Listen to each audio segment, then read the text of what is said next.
سل بني إسرائيل كم آتيناهم من آية بينة ومن يبدل نعمة الله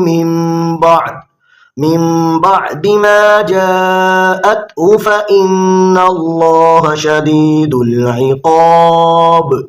زين للذين كفروا حياة الدنيا ويسخرون من الذين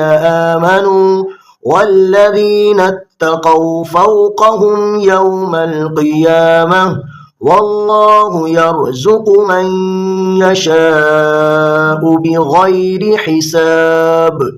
كان الناس أمة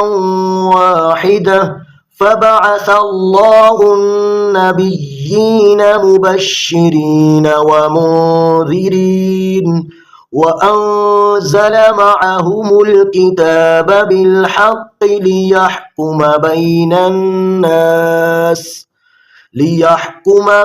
الناس فيما اختلفوا فيه